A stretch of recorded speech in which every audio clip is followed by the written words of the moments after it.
روز شما بخیر بینندگان ارجمند. این برنامه خبری و تحلیلی اخبار آزادی است و در دوام 15 دقیقه شما را با مهمترین تحولات در تاجیکستان و جهان شناس میکنیم. امروز پنجشنبه 18 ایون است و حالا توجه کنید به چند از موضوعهای اساسی این برنامه. در ناحیه دروز جستجوی جسد رئیس ولایت مختار کوهستان بدخشان و همراهانش ادامه دارد که یک روز پیش با ماشین به دریای پنج سرازیر شدند.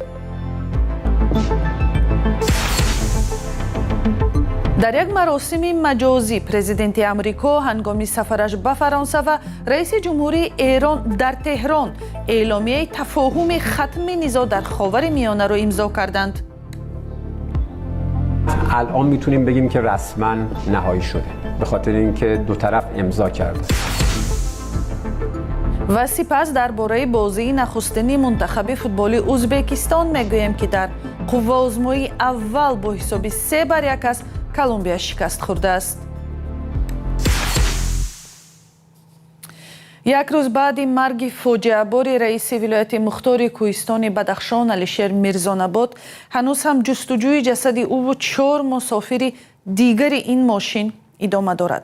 حادثه صبح دیروز در حدود ناحیه دروز رخ داد و به اطلاع وزارت کارهای داخلی با سبب از دست دادن نظارت ماشین آن به دریای پنج سرازیر شد. همراه او در داخل 4 نفر دیگر همسر و دختر، یاور و راننده‌اش قرار داشتند. در برقی تسلیتش پرزیدنت امام علی رحمان علیشیر میرزان‌آباد را از جمله کادرهای نامید که وظیفه‌های خدمتی خود را همیشه صادقانه و با مسئولیت بلند اجرا می‌کرد. علیشیر میرزان‌آباد دوام 5 سال اخیر رهبری ولایت را به عهده داشت و حالا نگاه به کارنامه او در گزارش همکارم میرزانبی خالقزاد. در حالی که جستجوی علیشیر میرزان‌آباد رئیس ولایت مختار کوهستان بدخشان و همراهانش در دریای پنج ادامه دارد، مقامات گفتند که او به هلاکت رسیده است و اداره‌های دولتی یکی پی هم به نشر تعزیه‌نامه پرداختند. ماشینی که علیشیر میرزان‌آباد همسر و یک فرزندش و یاور او سعدانشاه جنابیلوف را از دوشنبه به خارق می‌برد، روز 17 ایون در حدود ناحیه دروز به دریا افتاده است. این خبر واکنش‌های بی‌سابقه را هم در سطح دولت و هم در میان قشرهای گوناگون جامعه به بار آورد. در سخنرانی‌هایی که حکومت تاجیکستان و منصبداران چهره‌های علمی و فرهنگی نشر کردند، از علیشیر میرزان‌آباد چهره صادق به دولت و ملت و رهبری آبادکار و سختگیر و سرطلب یاد شده است. اما نگاه‌ها به رهبری و عملکردهای علیشیر میرزان‌آباد در 5 سال اخیر در ولایت مختار کوهستان بدخشان یکسان نیستند. در داخل سیستم کوشش نمی‌کرد که از دیگر منصبداران فرقیت داشته باشد و خود منطقه ولایت مختار کوهستان بدخشان است از دیگر منطقه ها با چیز فرق کند. اما از نگاه جامعه شهروندی این شخصیت مسئول پایمال حقوق انسان در منطقه است و او را نمایندگان جامعه شهروندی در داخل و خارج کشور به خوبی یاد نمی کنند. علیشیر میرزان‌آباد سال 2021 زمانی به رهبری ولایت بدخشان آمد که حکومت تاجیکستان از وضع امنیتی در این منطقه راضی نبود و جایگزین یادگار فیضوف شد که برخلاف سنت سیاسی نه از بخش‌های دیگری دولتی بلکه از جامعه شهروندی یا سازمان‌های بین المللی در یک دوره بحرانی ریاست ولایت را بر عهده داشت. به نام و مقام علیشیر میرزان‌آباد تحولات سیاسی و امنیتی بدخشان خصوصا حادثه‌های راشدقلعه، خارق و روشان پس از ماه نوامبر سال 2021 پیوند می‌خورد. همگی پس از 20 روز کاری او در مقام رئیس ولایت 25 نوامبر گلبدین زیابیکوف یک ساکن ناحیه راشدقلعه در پی یک عملیات نیروهای قدرتی ولایت کشته شد و بحران نوی امنیتی در ولایت آغاز یافت که گردی همایی‌ها در خارق، عملیات و بازداشت و کشتارها در روشان را در پی داشت. علیم شیرزمانوف از چهره‌های مخالف این ولایت که حالا بیرون از تاجیکستان است بر این است که علیشیر میرزان‌آباد بیشتر گزینه‌ای بود که به وسیله او مسئله این ولایت از راه نظامی و زوری حل کرده شد. میرزان‌آبادوف یکی از نقش‌های کلیدی را داشت در همین با زور حل کردن قضیه خارق را که هنوز در خب بعد اون که همین یادگار فیضوف را یک به مدت کوتاه به مهلت کوتاه رئیس ولایت تعیین کردن تا که در طول چند سال تواند با چی میگن نیروی ملایمی که دل مردم رو بیابد توانند همین افکار عموم رو طور شکل دهند که خب امکانی بزرگ حل کردن قضیه خروق شود. در عین زمان بسته شدن بخشی از فعالیت‌ها و نهادهای مربوط به شبکه و بنیاد آقاخان در ولایت مختار کوهستان بدخشان از جمله مهمانخانه‌ها، لیتسه، چهارباغ تفریحی، مرکزهای آموزشی و بحث مالکیت دانشگاه آسیای مرکزی در خاروق نیز به نام علیشیر میرزان‌آباد گره خورده است که در زمان رهبری او صورت گرفت. اما در زمان رهبری علیشیر میرزان‌آباد توجه و مبلغ گذاری حکومت مرکزی به این ولایت کوهستانی و کمتر رشد کرده زیاد شد که ساخت و ساز و بنیاد بناها و نهادهای دولتی و کارخانه‌ها را در پی داشت. برخی از ساکنان ولایت این همه را حاصل کار رهبری علیشیر میرزان‌آباد می‌دانند. علیشیر میرزان‌آباد 46 ساله و زاده ناحیه روشان بود. دانشکده نظامی کمیته امنیت قزاقستان، اکادمی مرزبانی خدمات امنیت روسیه و مکتب عالی کمیته دولتی امنیت ملی تاجیکستان را ختم کرده است. در نیروهای مرزبانی و سپس در مقام معاون رئیس کمیته دولتی امنیت ملی تاجیکستان کار کرده است. یک مدت رئیس شهر خاروق و معاون رئیس ولایت بدخشان نیز بود. از سال 2021 معاون رئیس مجلس ملی بود و همگی یک روز پیش از صدمه ماشین خدمتیش در جلسه پارلمان در دوشنبه شرکت داشت. حالا ماموران نجات و بعضی از ساکنان به جستجوی جسد او همسر و یک فرزندش دستیارش سردانشاه جنابیل و رانندش سینا مبارک شیف در دریای پنج ادامه می‌دهند. امضای تفاهمنامه صلح بین امریکا و ایران با استقبال گرم بسیار کشورهای جهان روبرو شد. اینچنین از دوشنبه پرزیدنت امامعلی رحمان این سند را که ممکن است به مناقشه بین دو کشور پایان دهد تبریک گفته است.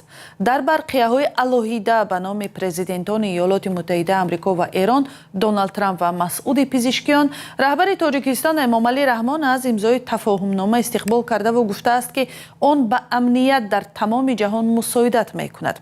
رهبران آمریکا و ایران پس از مذاکرات دراز و پیچیده امروز به تفاهمنامه صلح بین دو کشور امضا گذاشتند که ختم تمام درگیری‌ها را در خلیج فارس در نظر می‌گیرد. جزئیات از همکارم اسکندر خواجه میرزاده. رهبران امریکا و ایران اعلامیه تفاهم را به طور مجازی یا خود آنلاینی امضا کرده برای ختم جنگ و پایداری صلح درازمدت در خاورمیانه زمینه گذاشتند. دونالد ترامپ رئیس جمهور امریکا این سند را 17 ایون در قصر ورسال فرانسه بعد از نشست رهبران گروه 7 کشور صنعتی عالم امضا کرده چنین تفصیلات داد. آن چیزی که من نمیخواستم ببینم این فاجعه اقتصادی است. اگر وضع به همین منوال دوام میکرد فاجعه به وقوع میپیوست. میدانم که هر وقت ما درباره صلح حرف میزدیم بازار اوراق گرانبها مثل موشک به کیهان میرسید. خبرگزاری ایرنای ایران در شبکه اجتماعی ایکس مراسم امضاگذاری پرزیدنت این کشور مسعود پزشکیان در اعلامیه تفاهم با ایالات متحده آمریکا را نشر کرده است. سخنگوی وزارت کارهای خارجی ایران اسماعیل بقایی میگوید امضای مجازی همچون انتخاب بهتر پذیرفته شد. این متن الان میتونیم بگیم که رسما نهایی شده، به خاطر اینکه دو طرف امضا کردن. به قبل نام برده در مرحله کنونی جانب‌ها به پایان جنگ اولویت داده در اقدام‌های بعدی برنامه هسته‌ای ایران، رفع تحریم این کشور و دیگر مسئله ها را بررسی می کنند. یک منصبدار بلندپایه امریکایی می گوید اعلامیه تفاهم ختم جنگ را در تمام جبهه ها و از جمله لبنان در بر گرفته روای کشتی‌ها در گلوگاه هرمز و ختم محاصره این منطقه از طرف نیروهای مسلح امریکا را مد نظر دارد. این منصبدار به خبرگزاری ریترز ابراز داشته است که بعد امضای اعلامیه دو جانب موافقت کردند که در دوام 60 روز آینده سازش نهایی صلح و از جمله حدود برنامه هسته‌ای ایران و رفع تحریم جمهوری اسلامی را ارزیابی می‌کنند. وزارت کارهای خارجی ایران تصدیق کرده است که هیئت‌های نمایندگی دو کشور بر اساس برنامه قبلی برای آغاز مرحله دوم مذاکرات در ژنو حاضر خواهند شد.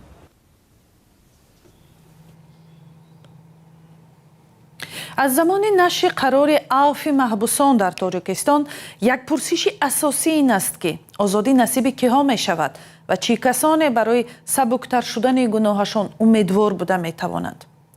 آنگونه که در شرح مقامات گفته شده است در مجموع عفو سرتاسری بیش از 18,000 نفر زندانی ها و گمانبر شده ها در جنایت را فرا می گیرد و در نوبت اول اکثر زنان و نابالغان را مربوط خواهد بود. برخی حقوق شناسان به این نکته اهمیت دادند که محبوسان سیاسی نوبت هم مورد عفو بخشش قرار نمی گیرند.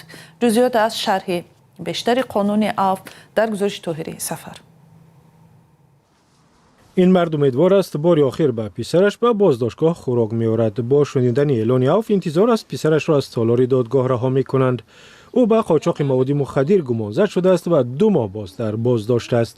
پرسجو کردیم با خبر شد در سایت اینترنتی دیدیم. پرسیدیم کی گفتن آزاد میشه. در چیز 17 غلطیدگی است. برای خیلی خرسان شدیم.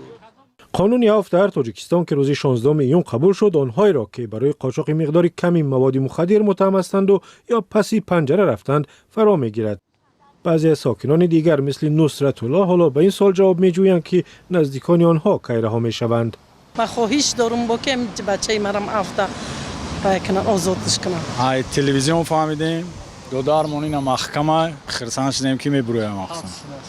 آوسیده. چند سالش داده بودن کیس حکم؟ نه محکم شده بود. 3 ماه شد محکمه. مقصد نه عفو شد باید ببرویم. بر اساس قانون نوی عفو هزاران نفر از زندان و بازداشتگاه‌های تاجیکستان آزاد می‌شوند و مهلت حبسی تعداد دیگر را کم می‌کنند. مقامات میگویند قانون اساساً به زنان، نابالغان و آنهایی که جنایتی سبک کردند تطبیق می‌شود. در این میان سوالی که بی پاسخ مانده است این است که آیا قانون نسبت به مخالفان حکومت و فعالان زندانی نیز اجرا خواهد شد یا نه. در گذشته بر اساس قانون عفو مهلت زندانی تعدادی از آنها را کم کردند. فرهاد آدینه فعال جامعه شهروندی در اروپا میگوید نه همه بر اساس این قانون آزاد میشوند. برای مثال بعضی ها که ماده های جنایی که در این لایحه وارد شده است اونها حکمشان کم می شود از بعضیشان 1 سال بعضیشان 3 سال مثل پرونده محمد شایور در این قانونی عفو نمی غلطد متاسفانه حکمشان کم می شود ولی از پره آزاد نمی شود. بر اساس این سند که امام علی رحمان رئیس جمهور امضا کرد زیاده از 18,000 کس را در تاجیکستان عفو می‌کنند. بار آخر ماه مارس سال 2025 عفو تقریبا 900 زندانی اعلان شد. از آن پیش ماه سپتامبر سال 2021 و به افتخار 30 سالگی استقلال 11,500 کس را از جوابگری جنایی آزاد کردند یا از زندان‌ها رها نمودند. در زندان‌های تاجیکستان بیشتر از 10,000 نفر نگه داشته می‌شود. وزارت کارهای خارجه آمریکا در ماه اپریل سال 2024 از حد زیاد بودن زندانیان را در محبس‌های تاجیکستان مشکل جدی نامیده بود. سرمربی دسته منتخب فوتبال ازبکستان فابیو کاناوارو میگوید صرف نظر از شکست در قوه‌آزمایی اول جام جهانی او از هنرنمایی زیر دستانش خوشحال است چون 2 بازی دیگر در پیش است.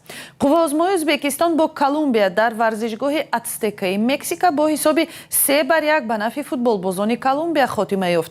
در مسابقه نهایی 48 دسته شرکت می‌ورزد. 4 کشور کابو وردی افریقای غربی، کوراسائو از آمریکای جنوبی، ازبکستان از آسیای مرکزی و اردن از آسیای غربی اولین بار است که در جام جهانی اشتراک می‌کنند. و بینندگان ارجمند برنامه اخبار آزادی در همین جا به پایان میرسد ولی برای آن که از خبرهای روز به خبر نمانید سامانه azadi.org و صحیفه های رادیوی آزادی در تیک تاک و تلگرام، فیسبوک، اینستاگرام و یوتیوب و ایکس را پیگیری کنید. تا برنامه های دیگر خدا نگهدار.